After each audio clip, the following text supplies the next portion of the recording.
So Better Call Saul has seemed to become my comfort show, and I rewatch it every summer for whatever reason. It just puts me into that right state of mind, and I feel like ever since I saw it, I get more and more out of it each time that I go through the series, and I look forward to it now every year, sort of being a tradition. And now that I've rewatched the series about 3 to 4 times, I can kind of give a comfortable idea about what my favorite episodes are. So I decided to make a top 10 Better Call Saul episodes video. This is something I've been meaning to do for quite some time, finally getting around to it. And obviously, right off the bat, these are just my personal favorite top 10 episodes. This is not meant to be a definitive list of the greatest of all times, just the 10 episodes that stand out to me the most. Also, I don't think there's going to be any kind of crazy or off-the-wall, particularly underrated picks on this list. I think for the most part, probably the 10 episodes that I pick are going to be on most people's lists, with maybe an outlier here or there. So this isn't meant to be any kind of hot take video either, just my personal opinion of the 10 best episodes. At number 10, I'm going to pick Season 6, Episode 9, Fun and Games, which from a particular point of view is kind of the last episode of Better Call Saul, because it is the final episode that takes place in the main timeline of the series, with the final 4 episodes going into the post-Breaking Bad era, kind of serving as an epilogue. And what I love about this episode is the tragedy of it all. Almost every single character ends up with the worst possible outcome. This is the culmination of all of the character journeys leading us to who they would become in Breaking Bad. And as much as we've enjoyed the ride and we've had fun and games along the way, it's time for the serious repercussions of those games to come to fruition and lead us into the next stage of the story. One of my favorite scenes of this episode is where Mike goes to speak to Nacho's father, telling him about everything that happened, and Nacho's father, being pretty much one of the only purely good souls in this show, tells Mike exactly how it is, that there is no justice, and it's just going to be revenge. And if you did look at this as the final episode, like say if Breaking Bad didn't exist, you could look at the end of Mike's story basically going to be committing himself to this perpetual cycle of revenge on both sides of the cartel. So yeah, he'll attack back at Hector Salamanca's crew once again, and then there'll be retaliation on the other side, vice versa, and the whole thing will just never stop, and he's resolved himself to being nothing more than a goon for a drug dealer. And seeing him hit in the face with just a casual, regular working man looking down on him and telling him exactly how it is, it's just a powerful scene. And of course, this episode has the most heartbreaking moment of the entire series, where Kim and Jimmy split, leading both of them ultimately to who they would become, and severing the final tie that Saul had to the life of Jimmy McGill, giving him no other outlet than to triple down into the Saul Goodman persona and become the man that we met in Breaking Bad. But the scene of their breakup together is seriously so well acted and so well thought out, and it was this massive inevitability that we knew had to be coming at some point, but every time I watch it, I'm screaming for them to stay together. At my number 9, I'm going to go with Season 1, Episode 2, Mijo. This might be the only pick on my list that seems a little different, or maybe something that you wouldn't see on other lists for Better Call Saul, but I think this episode really says so much about who Jimmy McGill is as a person at this time, along with ideas about what he may become in the future. It's kind of a Breaking Bad-esque episode early in the season, and I also think that Season 1 is really, really underrated, particularly because of scenes like this. And we set up, although Jimmy is struggling and he's having a hard time and he can't quite get the cases he wants and he's broke, he really is a great lawyer. But all of that comes because of his background of being a great scam artist, essentially. And here he's face to face with Tuco, that we know is off the handle almost all of the time. And he somehow manages to talk Tuco down from murdering 2 dudes, instead to just breaking their legs, which in the Salamanca family, particularly for Tuco, basically showcases that yes, Jimmy does have it within him to be the best lawyer. And I think because this episode is so intense and it's only episode 2, it actually builds up more tension as the series goes on, because the second half of season 1 is a little bit more tame, it's a little bit more slower paced, but because we started out with such intensity and we know where the show could possibly go, it leaves us with this looming sense of dread every single time Jimmy begins to go back on his old ways again. In my number 8 spot, I'm going to go with season 4, episode 10, Winner. This is the one where Jimmy gets his law license back after not being able to practice for a year, and the way that he goes about doing this just purely showcases the kind of person he is at the moment and burying all of his feelings for Chuck, while at the same time the episode opens with this flashback that gives us a very endearing look about what their relationship was actually like at one point in time. But since Jimmy just got denied his law license for being insincere, what does he do to try to rectify this? He does the most insincere things possible by amping up the idea that he's mourning for his brother and doing all these charitable things for him in his name, and reads the letter that he left to him and making it seem like he's resentful and ready to do good by the legacy of his dead brother.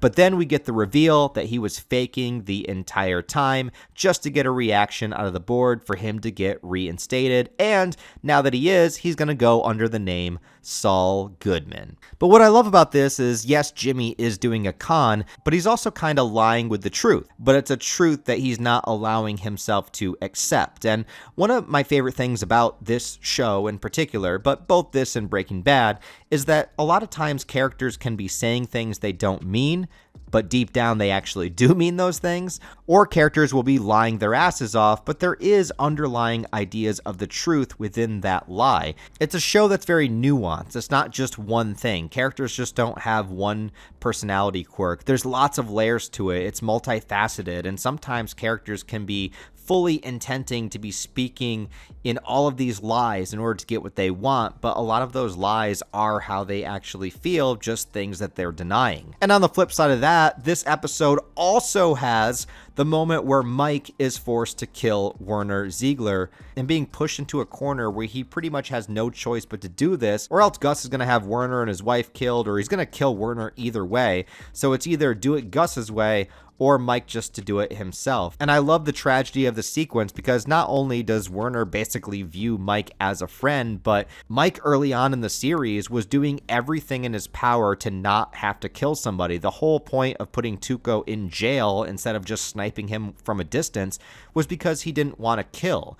And now, a couple of seasons later, after a couple of bad choices leading him down a bad choice road, he's now forced into a situation where he has to kill somebody that considers him to be his friend, realizing that all that talk of honor and being in the game and everything that he says boils down to him being a hired gun for a drug dealer. And at my number 7 spot is going to be season 1, episode 6, 5-0. And this is the first episode where we focus entirely on Mike. Like I said, I think season 1 is very underrated for a number of reasons, but I like how, let's say if you watch Better Call Saul without knowing anything about Breaking Bad, up until this point, Mike has just been the ticket booth guy. He's just kind of been an old, grumpy dude that's a little bit of a antagonizing force for Jimmy here and there.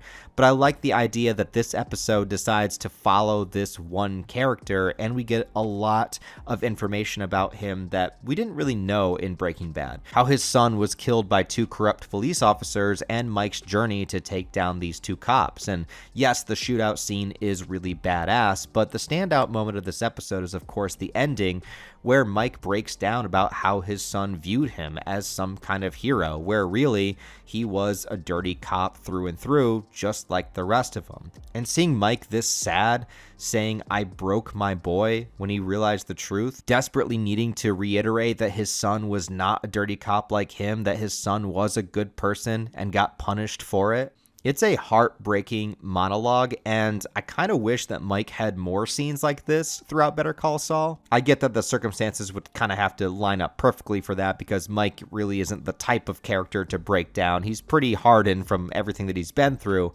but this one moment talking about his son just hits every single emotional spot in my brain, and I think it's a standout scene from the entirety of both shows. I made him lesser. I made him like me. In my number 6 spot is season 5, episode 10, Something Unforgivable. It deals with a lot of loose ends from the previous episode, but one of the biggest and most disturbing moments is actually when Jimmy and Kim are talking about the potential of pulling these pranks on Howard and how it just continuously gets darker and darker the more that they talk about it. And most particularly because a lot of it is coming from Kim herself, who every single time somebody disparages Jimmy or talks down on him or suspects him of doing something, she is always the person that defends him the most. The way that she basically went to war to try to get Huel out of going to jail because the prosecutor said something bad about Jimmy. And here, Howard is in the right, saying that Jimmy has been vandalizing his house, sent hookers to his business lunch, and that Chuck knew who the real Jimmy was. It just sets Kim off, and she thinks about all of the things that they could potentially do to him. And I love the progression of it, starting as fun and games, I guess, with them just talking about silly things they could do to him, and then it starts to get more and more serious. And throughout the course of the episode, I also like that Jimmy is kind of the one holding back, that he doesn't really want to go through with this, but Kim really, really does. And it's a major setup for things that are going to happen in season 6.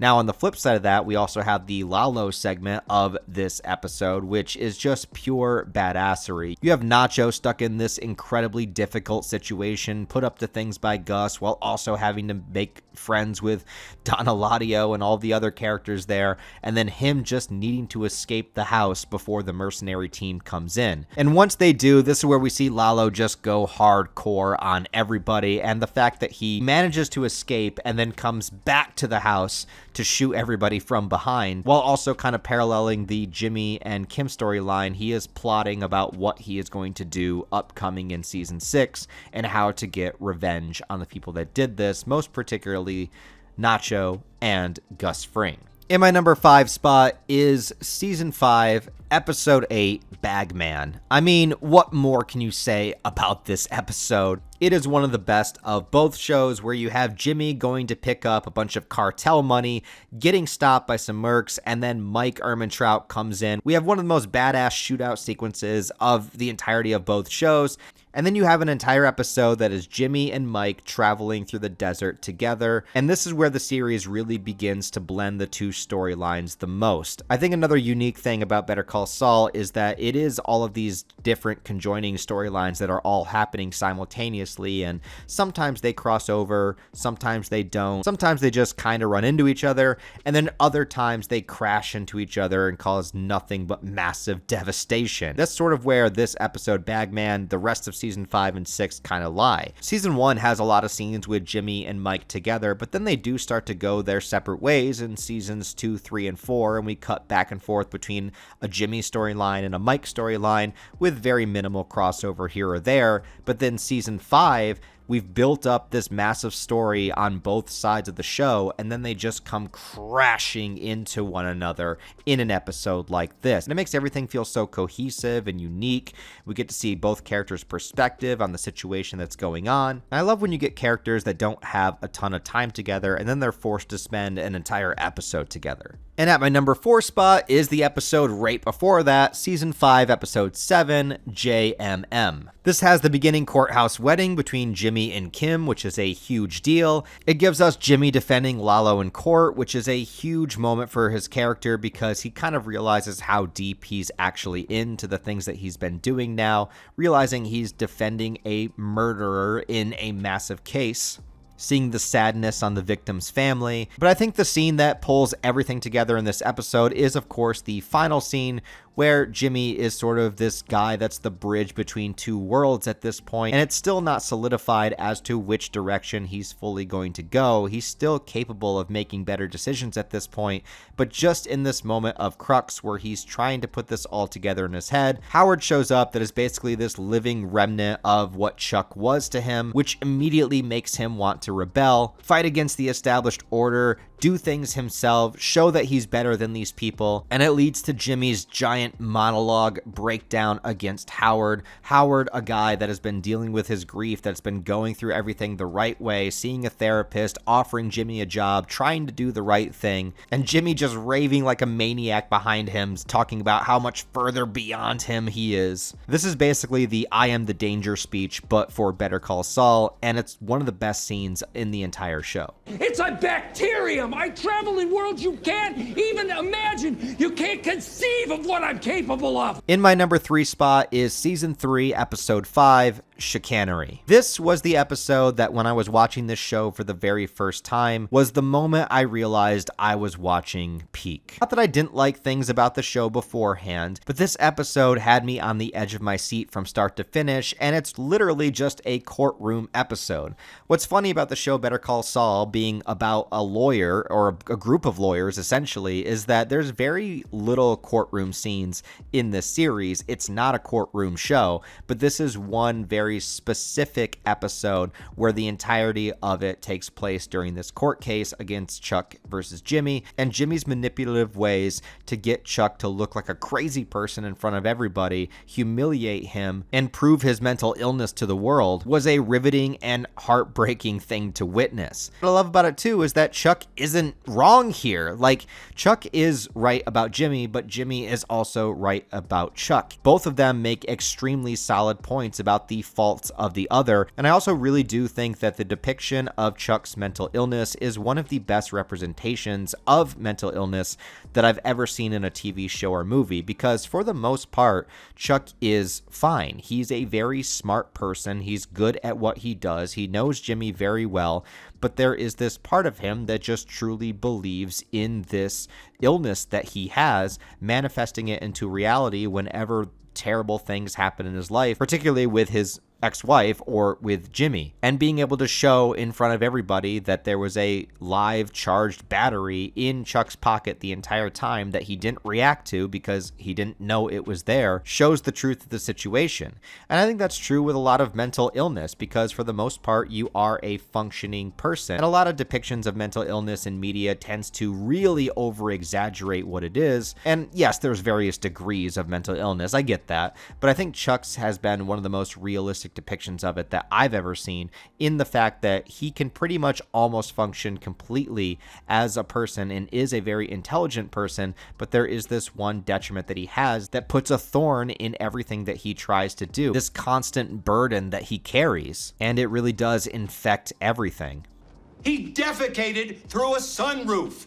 In my number 2 spot is season 6, episode 7, Plan and Execution. Yeah, you knew this was coming. This is the highest rated episode. This is most people's number 1, number 2, number 3. It's going to be towards the top. I'm not unique enough to have a different top 3 or 4 and not include this episode. It really is the culmination of everything. It's not just a plot twist, it's a bullet to the brain of the audience and of the characters. The cruelty and breakdown of what they do to Howard Hamlin is just so unnecessary. Making a fool out of him, getting the settlement on the Sandpiper case, having his reputation destroyed, making everybody believe that he's some kind of crazy drug addict that hires hookers all the time. Going to the lengths of which they did is just inexcusable, and Howard did not deserve any of it. Of course, Howard would go and confront them towards the end of the episode, and since we build up so much tension about when and where Lalo may show up, seeing these two characters in the same room together felt like something that should never happen. Howard from a prestigious world of law and order, and Lalo a sadistic and murderous cartel member. These are two characters that should never be in the same room together, but the reason that they are is because Jimmy and Kim are the bridge between two worlds. And now they've come colliding into each other that afterwards nothing would ever be the same again. The ending is shocking, it's heartbreaking, and it's probably the most memorable scene in the entire show. But my favorite episode at number 1 is season 5, episode 9, Bad Choice Road. It's the episode that takes place right after Bagman. And though I love the entire episode, the real reason is because of that scene. Lalo showing up at Jimmy and Kim's apartment and the tension that is built within this scene and how well it is acted had me on the edge of my seat, even for Jimmy, which is a character I know survives because I've seen Breaking Bad and he's the main character of the show, but somehow the tension was so damn good, I was still fearful for his life. Lalo comes in with this charismatic and nonchalant attitude and then steadily gets more and more serious, wanting to hear the story about what happened in the desert, and each time Jimmy tells it, Lalo wants to hear it again, making him recite the same story over and over and over again, trying to get more detail out of it, while also being this looming threat that at any point in time could probably just take out his gun and kill Kim in front of him. Tell me again. What? Tell me again. There's also a great moment where Jimmy offers to give the money back to Lalo, not realizing that the thermos has a bullet hole in it, and if Lalo were to see that, he would know Jimmy is lying. Kim immediately coming in to try to cover that so that Lalo doesn't go for the bag. I love the fact that each character has different points of information. Jimmy knows what really happened. Kim doesn't know what happened, but she knows that something dangerous did because of the way Jimmy came back and the bullet hole in the thermos. Lalo knows that something happened out there, but he doesn't know what specifically, and it all could just be a coincidence, and maybe Jimmy is telling the truth. You also have Mike with the sniper rifle across the street, building up even more tension about what could happen if he actually pulled the trigger.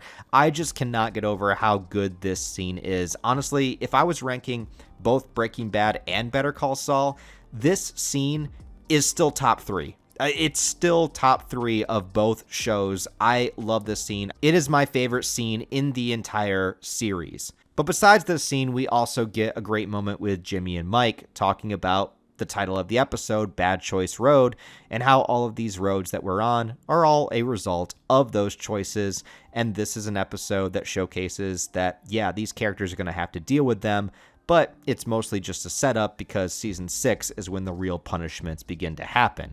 But anyways, guys, that is it. Those are my top 10 Better Call Saul episodes. Great series. Obviously, I just spoiled the hell out of it, but if you've never seen it, I definitely recommend giving it a watch. Let me know what your top 10, top 5 favorite episodes are down in the comments below. Would love to hear what people think about this series, and I can't wait until my next rewatch. Anyways, guys, I hope you enjoyed the video. Give it a like and comment to help it out in the algorithm. Also, I'd really appreciate it if anybody considered signing up to the Patreon or becoming a channel member. I could really use the help right now. All of the links are in the description below, as well as the various social media links where you can follow me. Thanks for watching, guys. I'll talk to you next time. It's showtime, folks.